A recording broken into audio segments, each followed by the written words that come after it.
앞좌석에서 내려서 뒷좌석으로 이제 들어간 거예요. 그리고서는 이제 차가 흔들리고 난리가 났죠. 막 소리 막 지르고 막 약간 동물 소리 같은 게 막 괴성이 막 나고, 가족 단위에 많이 오시는 곳인데 그런 거 신경 안 쓰고 즐기는 거죠, 스릴을.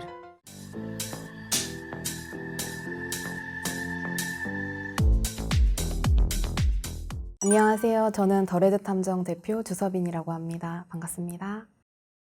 탐정이란 직업 특성상 다른 분들보다 불륜 커플 특히 잘 알아내실 것 같아요. 네. 카페나 공원 등에서 실제로 불륜 커플 같다 하는 분들 좀 자주 찾아내시는 편인가요? 아무래도 이제 저희가 계속 일하면서 보는 게 이제 불륜 커플들이다 보니까 딱 보면은 이제 경계를 좀 많이 한다든지 이제 눈치를 좀 많이 보고 해서 좀 티가 많이 나는 편이에요. 불륜 커플들 혹시 가장 많은 나이대가 좀 있을까요? 요새는 이제 나이대 상관없이 불륜 커플들이 많은데, 그래도 이제 경제적인 활동이 좀 많은 한 3, 40대가 많은 것 같아요. 최근에 유튜브 활동 자주 하시면서 네. 얼굴이 많이 알려주셨는데 네. 탐정 활동에 혹시 불편하신 점은 없는지도 궁금해요. 유튜브 보시고 연락을 주셔서 대면을 했을 때 같은 분 맞으시냐고 이렇게 많이들 말씀하시더라고요. 그래서 좀 화면에 보여지는 모습이랑 실제 모습이 좀 달라서 이렇게 알아보시고 하시는 분은 잘 없는 것 같아요. 그렇다면 또 불륜 커플의 데이트 장소 어디가 가장 많은지도 궁금해요. 이제 우리들이 보기에 그들이 불륜이지, 그들은 똑같이 이제 연애를 하는 거기 때문에 보통 연인들이랑 똑같이 이제 뭐 밥 먹고 카페 가고 뭐 숙박업소 가서 데이트하고 이제 이런 코스가 가장 많은 것 같아요. 암암리에 조금씩 돌아다니는 불륜의 성지로 유명한 저수지나 뭐 맞아요. 카페 이런 데들이 있잖아요. 네네. 그런데 실제로 불륜 커플 많은가요? 네, 그런 데를 좀 좋아하시는 편이에요. 이렇게 저수지나 뭐 한강이나 좀 이렇게 물가가 뭔가 이제 데이트하기에도 좋고 분위기도 좋고 하다 보니까 그런 쪽에 증거 체증하러 많이 나가요. 본의 아니게 탐정님은 이제 그런 불륜의 성지를 굉장히 많이 나가시겠어요. 네. 우리나라에 이렇게 좋은 곳이 많이 있었나 싶을 정도로 좋은 곳들을 구석구석 잘 찾아다니더라고요. 특정 시간, 특정 장소 이렇게 핫하게 좀 공유되는 커뮤니티 같은 것도 있나 봐요.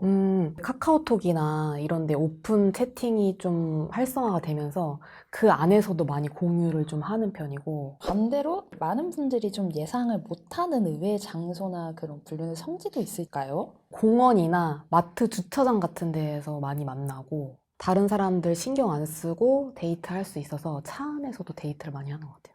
그럼 탐정님도 설마 여기서까지 불륜이겠어 했는데 갔던 마트나 공원 사례가 좀 있을까요? 이제 마트나 공원에 도착했는데 차 안에서 뭐 내려서 뭐 산책을 한다든지 뭐 마트면 같이 장을 볼 수 있겠다 이런 생각을 하고 갔는데 이제 안 내리고 차 안에서 데이트를 하는 거죠. 차가 막 이제 흔들리고 그러면 아, 차 안에서 이렇게 또 사랑을 나누고 있구나. 아예 안 내리는 거예요. 그렇죠. 이제 뭐 앞좌석에 타고 있다가 뒷좌석으로 간다든지 뭐 이런 식으로. 그래도 거기도 사람 많이 지나다니고 어린아이들도 지나다니는 그렇죠. 장소잖아요. 이제 가족 단위에 이제 많이 오시는 곳인데 이제 그런 거 신경 안 쓰고 즐기는 거죠, 스릴을. 배우자가 알게 되면 되게 충격적이겠어요. 맞아요. 배우자분께 이제 이런 이야기를 드리면은 보통은 이제 숙박업소에 드나드는 건 저희가 체증이 가능해요. 근데 차 안에서 관계를 하는 건 저희가 체증을 하기가 어렵기 때문에 의뢰인분께 말씀을 드리고, 또 이제 의뢰인분께서 보조키가 있다 하시면은 직접 오셔가지고 열고 동영상 켜고 이렇게 체증을 하시는 경우도 계세요. 그럼 실제로 그 현장을 덮쳐서 있었어요. 그분은 어떤 사연인가요? 상간남의 집 지하주차장에 도착을 했어요. 그래서 아, 상간남 집에 같이 가려나 보다 했는데 앞좌석에서 내려서 뒷좌석으로 이제 들어간 거예요. 그리고서는 이제 차가 흔들리고, 근데 이제 의뢰인이 보조키를 가지고 있어가지고 동영상을 켜고 직접 차 문을 열어가지고 촬영을 하셨죠.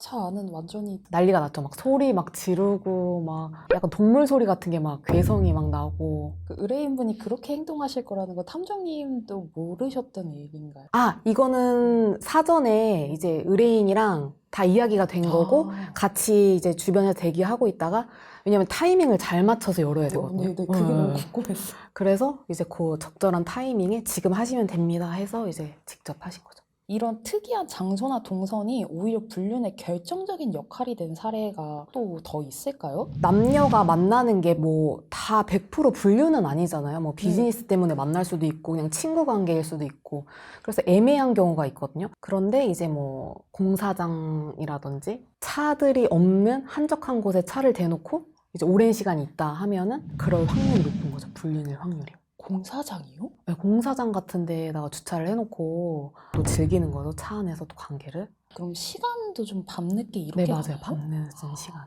그런 분들 같은 경우에는 이제 특정되는 직업이나 아니면 이제 연령대의 공통점이 좀 있을까요? 특정한 연령대는 없고, 뭐 제가 들어갔던 것 중에는 이제 공무원 분들이 좀 많으셨던 것 같아요. 공무원분들이 이제 그 동네 후미진 곳을 찾아다니시는 건가요? 그런 걸 잘 아셔서 그런 아. 건지, 과가 약간 그런 무슨 토지? 약간 그런 과였거든요. 그래서 그런 데를 잘 아셨던 건지, 여기를 어떻게 알고 왔지? 싶을 정도의 되게 으슥한 곳이었는데 또 잘 찾아서 가시더라고요. 최근에 바뀐 불륜 문화나 만남 방식, 장소도 있는지도 궁금해요. 요새는 카카오톡 오픈 채팅이 좀 활성화되면서 쉽게 들어가고 쉽게 만날 수가 있어요. 근데 이제 그런 곳에서 만나면 뭐 장기적인 만남보다는 이제 일회성 만남으로 뭐 A도 만나고 B도 만나고 C도 만나고 이제 이런 식으로 좀 관계를 갖는 게 많은 것 같아요.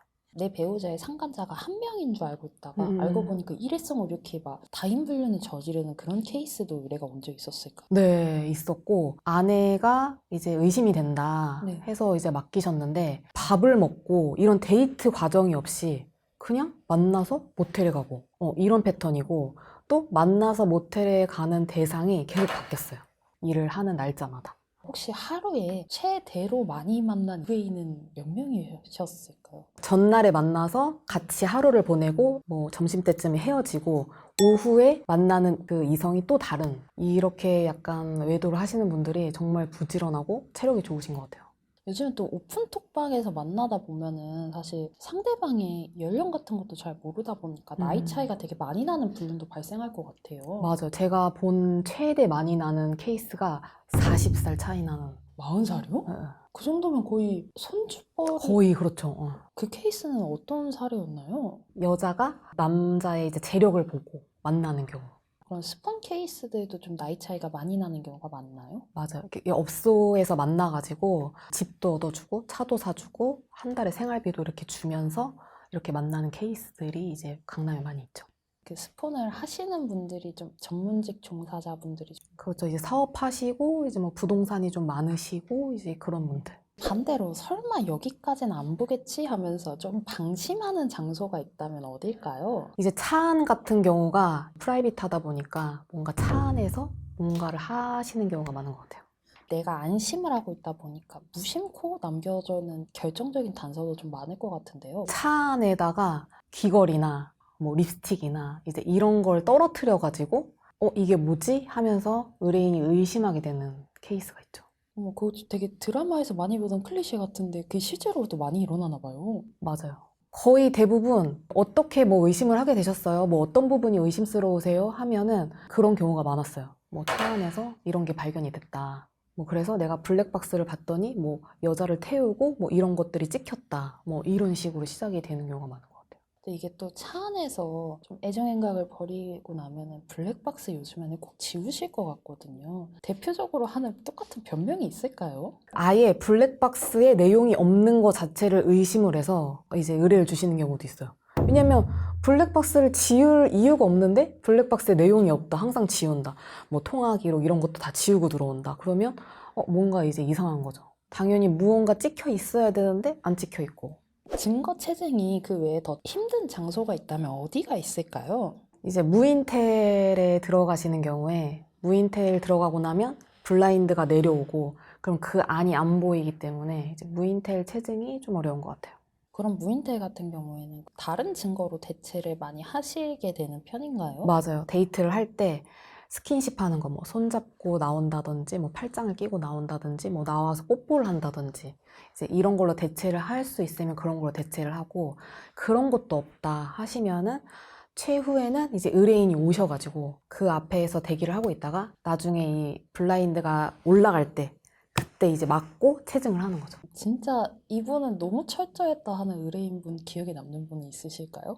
그 본인은 굉장히 철저하다고 그렇게 행동을 했을 텐데 저희한테는 티가 너무 많이 났던 게 지하철 그 밑에서 만났어요. 플랫폼에서. 네네네. 그래서 둘이 만나가지고 뭐 이야기도 하고 뭐 하다가 지하철을 탑승할 때 같은 문으로 탑승을 안 하고 따로 탑승을 해서 또 다시 그 안에서 또 다시 만나요. 그게 의미가 있나요? 의미가 없죠. 근데 뭐 혼자 이렇게 드라마를 찍는 것처럼 계속 이렇게 의식을 하고 만났다가 헤어졌다가 또 공원에서 데이트 실컷 하고 손잡고 다니고 저희가 체증을 다 했는데 또 헤어져요. 그래서 오늘 데이트는 여기까지인가 했는데 다시 또 식당 앞에서 만나요. 그런 식으로 좀 약간 경계를 하고 조심을 했는데 너무 체증할 거리들이 많아가지고 또 같이 있을 때는 또 손도 잡고 스킨십을 많이 했거든요. 그 정도면 너무 대놓고. 왜 그러는지 이유를 모르겠어요. 한번 걸려본 분들이 유독 경계심이 심하다는 얘기를 들었거든요. 그래서 저희가 생각을 하기에 그 남자가 이런 경험이 많다. 유부녀를 만난. 그래서 이렇게 하지 않을까 저희끼리 이제 추측을 했죠. 조사 대상자들은 나 되게 잘하고 있구나 하는데 탐정님들이 보시기에는 쟤 왜 저럴까 하는 행동들이 있다면 뭐가 더 있을까요? 이제 대상자가 지하철을 타서 저희도 따라 탔죠. 그냥 혼자 이동을 하니까 오늘은 안 만나나 보다 하고 있는데 어느 순간 같이 있는 거예요. 다른 역에서 지하철 뭐 몇 번째 칸 이렇게 신호를 주면 거기서 이렇게 타서 만나는 거예요. 약간 막 007 영화 뭐 접선하듯이. 매번 장소를 바꿔서 여러 명을 만나는 사례가 있는지 궁금해요. 저희가 체증을 하게 되면은 의뢰인들한테 이제 실시간으로 보내드려요. 사진이랑 동영상을 찍어가지고 지금 여기서 이렇게 만나고 있다. 그런 걸 보내드리면 여기 저랑도 갔던 곳이에요. 이렇게 말씀을 하시는 경우가 많았어요. 장소는 그대로인데 사람만 네, 바꾸는 사람만 거예요. 계속 바꿔가면서 만나는 거죠. 그런 분들이 정말 많으신가 봐요. 그러니까 남자들은 뭔가 이제 새로운 곳을 가는 것보다 갔던 곳을 가는 게 익숙한가 봐요. 그리고 또 여자한테 뭐 내가 이렇게 막 여기 뭐 잘 아는 곳이야, 여기가 좋아, 이렇게 막 하기도 좋으니까 좀 그러지 않나. 왜냐면 새로운 곳에 가서 나도 잘 모르는 곳에서는 리드하기가 어려우니까 잘 아는 곳이 편하고 그래서 가는 것 같아요. 상간자를 봤는데 의뢰인이랑 좀 너무 분위기나 뭐 스타일이 비슷했던 분 있었나요? 그렇게 약간 스타일이 비슷한 경우도 있었고 같은 가방을 사줘가지고 이제 의뢰인이 메고 오신 가방이랑 그 여자가 메고 있는 가방이 같은 경우가 있었어요. 옛날 드라마 보면 커플링 똑같은 거 끼고 다닌다 이런 얘기 있었잖아요. 결혼 반지. 그런 경우도 실제로 있나요? 제가 반지까지는 자세히 안 봐가지고 근데 가방은 이제 딱 보이니까 그쵸. 남자들이 되게 단순하고 복잡한 걸 싫어하니까 편하게 이제 한 것 같아요. 반대로 좀 여성분들도 상간자들 취향이 되게 다 한결같은 소나무 취향이신 분들 계실까요? 이제 남자들이 본인 이제 약간 취향이 확고한 경우가 많잖아요. 뭐 긴 머리에 좀 글래머러스하고 이런 걸 좋아한다 하면은 이제 의뢰인도 그런 스타일이셨는데 이제 만나는 상간녀도 비슷한 스타일인 경우가 많았던 것 같아요. 본처보다 예쁜 사람 만나는 사람은 거의 못 봤다 이런 얘기 많이 들었거든요. 맞아요. 이것도 사실일까요? 의뢰인이 예쁘신 경우가 훨씬 많았어요. 우리가 생각하기에 뭔가 집에 있는 와이프보다 더 예쁜 여자가 생겨서 나가서 바람을 피나? 라고 생각하는 경우가 많은데 오히려 의뢰인이 엄청 미인이셨는데 상간녀는 외모는 좀 그닥 이렇게 예쁜 편은 아닌. 그래서 왜 이렇게 예쁜 의뢰인을 두고 외도를 할까 그런 생각이 들었는데 남자들이 나이가 특히 들수록 외모보다는 본인이랑 이제 취향이 같고 대화가 되는 의뢰인이랑은 좀 많이 부딪히고 대화가 안 되다 보니까 그런 부분에서 집에서 채울 수 없는 걸 밖에서 채우려고 하는 게 이제 외도의 주된 목적이 되지 않았나. 나이대별로 또 선호하는 불륜 코스들도 궁금해요. 그 나이가 좀 있으신 분들은 꼭 모텔에 가시기 전에 장어를 많이 드시는 것 같아요. 체력 보충을 하고 가시나 봐요. 그게 실제 효과가 있는 건지 장어를 좀 많이 드시더라고요. 젊은 분들은 바로 뭐 숙박업소를 가시거나. 네, 바로 가는 경우도 많고 이제 숙박업소가 이제 숙박을 하지 않고 대시를 하는 경우에 이제 젊으신 분들은 이제 좀 시간을 좀 많이 채우시고 나오시는 경우가 많고 이제 나이가 좀 있으신 분들은 좀 약간 금방 나오시는 경우가 많더라고요. 일반 데이트는 그러면 어떤 걸 더 선호하시나요? 이제 젊은 분들은 영화 보고 쇼핑하고 약간 요런 데이트를 선호하시고, 나이가 좀 있으신 분들은 뭐 같이 등산을 갔다가 내려오면서 숙박업소에 들른다든지 좀 그런 경우가 많으신 것 같아요. 또 상대방에게 선물을 하는 금액은 확실히 좀 나이가 드신 분들이 많을 것 같은데 실제로 그럴까요? 아무래도 나이가 있으신 분들이 경제적으로도 좀 안정이 된 경우가 많기 때문에 좀 나이대 있으신 분들이 이제 비싼 선물을 잘 사주죠. 내 진짜 배우자한테는 안 사주는데 이런 걸 얘한테까지 사준다고 하시는 분들도 좀 많을까요? 막 실제로 의뢰인들이 내가 먹는 거는 뭐 커피 이런 것도 사치라고 얘기하면서 비용과 시간을 투자를 해가지고 그 상간녀한테는 이렇게 해줬냐, 뭐 이렇게 되게 좀 분해하시고 억울해 하시는 분들이 계세요. 또 일회성 만남과 좀 장기적으로 이어지는 불륜은 데이트 장소 선택에도 좀 달라지는 점이 있을지 궁금해요. 아무래도 만난 지 얼마 안 돼서 약간 불타오르는 이런 커플들 같은 경우에는 거의 매일 이제 숙박업소에 가요. 그리고 이제 좀 만난 지가 좀 된 그런 불륜 커플들은 부부 같은 느낌이 이제 많이 들고 좀 편한 그런 데이트를 좀 선호를 하죠. 그렇게 장기간 만나는 불륜 같은 경우는 그러면 자기가 좀 본처나 아니면 진짜 남편 행세하는 경우도 있나요? 맞아요. 그리고 실제로 저희한테 의뢰가 들어오는 게 본처가 아니고 말씀을 하세요. 나는 이제 세컨드다. 근데 또 여자가 있는 것 같다. 상간녀가 또 다른 상간녀를 그렇죠. 좀 짧게 만난 불륜하고 장기 불륜 중에서는 여행은 어느 커플이 더 자주 가는 편일까요? 아무래도 이제 만나기 시작한 커플들이 이제 여행을 자주 가고, 여행을 가면은 좋은 게 여행지에서는 아는 사람을 만날 일이 없잖아요. 그러니까 경계가 풀어지다 보니까 스킨십을 진짜 많이 해요. 그럼 해외여행 같은 데 가면은 더더욱 그러겠어요. 해외에 가면은 뭐 거의 이제 신경을 안 쓰죠. 해외에서 아는 사람 만날 일이 없으니까. 그럼 이제 증거 체증을 위해서 일부러 알고도 여행 보내주시는 분이 있나요? 이제 출장을 간다고 많이 집에다가 이야기를 해요. 여행지가 어딘지, 그리고 항공편이 어딘지, 이제 숙박업소 어느 호텔에서 묵는지를 이제 다 알고 계시니까 저희는 그 노선대로 이제 체증만 해서 이제 보내드리면 되는 거예요. 배우자가 이런 행동을 하면 그럼 정말 불륜을 의심해 봐야 된다라는 대표적인 신호나 패턴 뭐가 있을까요? 아무래도 이제 불륜 상대랑 지속적으로 이제 연락을 해야 되니까 휴대폰을 내 분신처럼 항상 손에 쥐고 있고, 또 내려놓더라도 이제 화면이 위로 안 보이고 이제 뒤집어서 이렇게 하고, 아내가 뭐 충전을 해주려고 한다든지 해서 이제 핸드폰 잠깐 이렇게 들 수 있잖아요. 네. 그러면 이제 소스라치게 놀라는 거죠. 왜 그래? 하면서 충전해주려고. 아니야, 배터리 많아, 괜찮아. 이런 식으로. 최근에 굿파트너라는 드라마에 보면은 네. 남편이 바람이 나면 아내는 어떻게든 다 알아라는 대사가 나오는데요. 그 맞아요. 말은 정말 사실일까요? 여자의 촉은 과학이다.